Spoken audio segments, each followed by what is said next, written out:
مونږ دغه دوه ډیګۍ یو یخه اوبونه ورته جوړوو او یو ورته یخه بالکل د روح افزې نه جوړوو.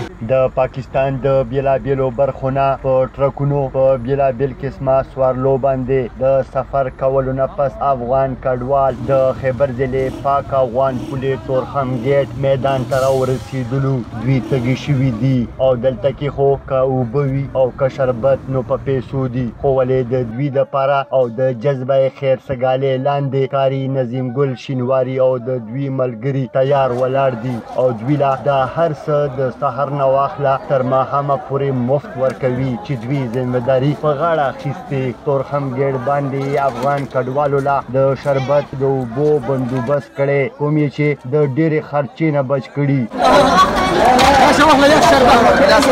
خو چې کله نه تېره پیره سلسله د کډوالو هم دغه تورخم یارانو دوستانو په تعاون باندې مونږ خو دغه وګڼله چې د کم از کم د اوبه شربت خو مونږ د وسه شي، نو دا به انشاءالله ورته جاري ساتو. خو اوس خلک د وس نه بار شو، ډېر زیات شو، ځکه چې په زرګاو څه چې لکاو کې خلک را روان دي، دا کنټرول کول ډېر سخت دي.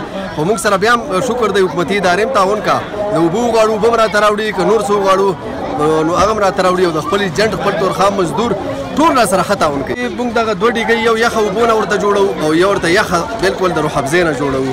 نو به دا دوه مازدیګره پورې ډېر ښایسته کار کا، بیا ګیټ پسې ماخوستن له بند شي، سبا نه بیا پسې دوه دغسې برابرې کړو. ورځ ښه مکمل 18 کسان خو ډېر خوند راکوي. زه نه پوهېږم چې ستړی کېږم ولې نه، دا یو زه عبادت ګڼم او ګرمي ښه تیزه کومه ګرمي ده، خو صرف دغه کومه ډي سي د ای سي صاحبان دي دغو نه دغه یو سوال کوو که ډي پي وي چې کم از کم انساني حقوقو ته لږ وګوره. دا ماشومان زنانه اوس ګوره یو ټاټ لاندې مونږ کېنولي، دا په زرګاو په لکاو را روان دي.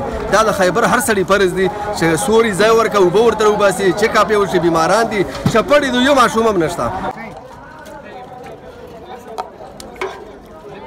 تقریبا د 40 کالو نه زیات د پاکستان حکومت افغان مهاجرینو له هغه عزت او هغه هر سهولت ورکړلو کوم چې خپلو عوامو له ورکړی دی، او د دې نه علاوه د دغه خلکو کوم چې د هرې صوبې وي افغان مهاجرینو له د ورور په سترګه کتلي او کاري نظیم ګل شینواري د دې څرګند ثبوت دی. محمد الله خان افریدي، سنو پښتونخوا، خیبر.